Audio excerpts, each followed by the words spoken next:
All right, 103.3 AMP Radio. V Hale sitting down with Chelsea Cutler. What's up, girl? How you doing? We were talking just a minute ago. I'm riding the struggle bus today, but other than that, I'm good. Good. How are you? I'm great, thank you. Good. So usually when I sit down with artists who are in town, I'm like, oh, welcome to Boston. Are you doing any like touristy things? But you're a Connecticut girl, so you've probably done, things. You're, Spent a lot of time in Boston. Yeah. You were just saying you had breakfast at what is it? In a Pickle? In a Pickle in Waltham. Yeah. So I guess there's really nothing for you to do. It's not really like, oh, I've never seen this place before. So No, so I went to Amherst College in Amherst, Massachusetts, and the majority of my friends matriculated to jobs in Boston.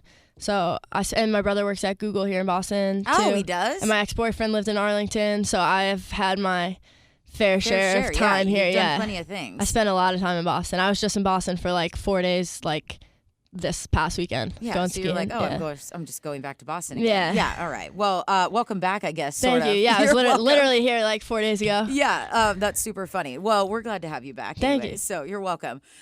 So let's talk for a second about your single, Sad Tonight. We have a little teaser online. That's all that I think we've got. You drop it on Wednesday next week, right? Mm-hmm. So I've listened to the teaser. I'm trying to talk a little bit about it because I can't tell if it's you're talking about being sad tonight or you're like, I'm not going to be sad tonight. So can you talk to us a little bit about it since we haven't heard the whole thing yet? Yeah, for sure. The lyric is like, let me be sad tonight. And basically when we were in the session, we were just kind of talking about how everyone's always writing songs about your friends, they drag you out to the bar and you're there and you kind of hate your life and you're getting over this breakup and you really just want to be home, like watching Netflix, eating ice cream. And we were kind of just like, we should just write a song. It's like, let me be sad. Like, let me stay home. I don't want to go out. Let me just like kind of, grovel. Go through it. Yeah. Right? It's so funny. I'm the same. Like sometimes I have my moments and my friends are like, no, don't be, get out of your funk, come out. And I'm like, dude, but I want to be in the funk. Like, let me be in fetal, like you said, Netflix. Yeah. Like, watch all the shows. If I need to cry, let me cry it out. Best way to... At home. Can you say hell on air? Yes, you can. Best way to get through hell is to keep, to go through it, right? Yeah, you got to get through it to get to the other side, yeah. Right? So, yeah, that's actually a great song. I'm going to relate a lot to that. So that comes out next Wednesday, and the album How to Be Human drops Friday. Yeah. So I am curious with your age. You're 22, is that right? 22, yeah. You're so young. Do you find pros or cons to being that young and making music, or anything you face in the industry, or people may be thinking you're a little bit too young, or maybe they find it to be a positive thing? I think being young is positive, honestly. I think people like grasp onto youth. They find it really impressive for whatever reason. Like, when you're 22, you're a pretty confident adult, but for some reason it's like really remarkable that I'm like 22. Yeah. I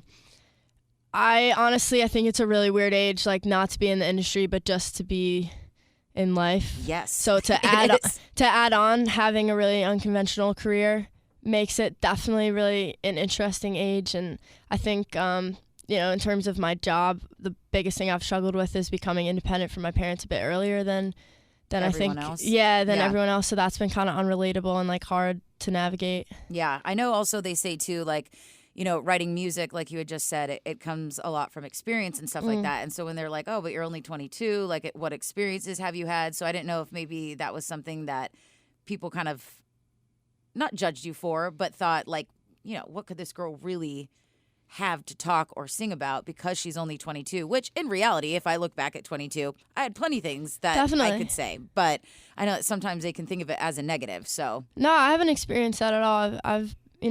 I'm really surprised actually at how much respect I'm treated with. Yeah, it's nice though, right? Yeah, when people treat you with respect. Yeah, I don't even have to think twice about it. Shocking. Yeah, I know. I know. Well, good for you. All right, so you're going to be playing at House of Blues last 2 days of February. That's to me when I know artists that are actually from an area.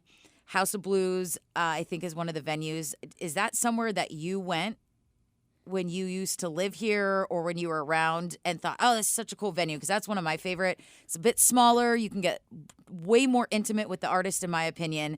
And now it's something that you're actually coming back and playing yourself. Is that something you ever thought about? Or that for me is probably Terminal 5 since I grew up outside of Manhattan and I live in Manhattan now. Okay.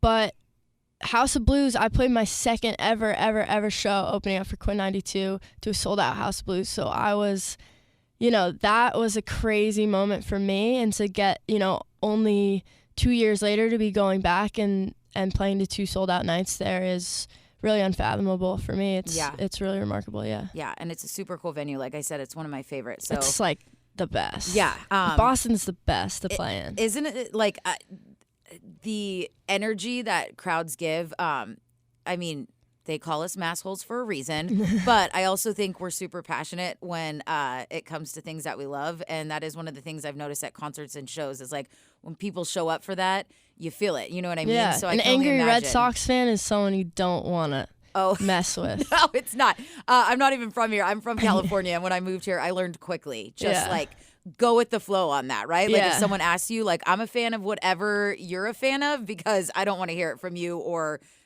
get in your way. The path, I remember my either my sophomore or junior year. I guess it had to have been my sophomore year because it was before I dropped out of school. But the Pats were in the Super Bowl, and it was when they were like down big time, and we were all certain that they were gonna lose. And then like fourth quarter, they came back and won the game. Yeah, that was the huge one. Yeah. And I was like, I didn't really care, so I was like, but I mean, like, I don't, I'm not like an avid Pats fan or anything, but everyone, most kids at my school were. So when they won, I was like, yeah, let's go drink Bud Light and like celebrate let's go. this. Oh my God, I'm so happy. Yeah, but like deep down, I was like, all right, an excuse to drink. Okay. Yeah, I mean, right? Either way, you're winning, so it's fine.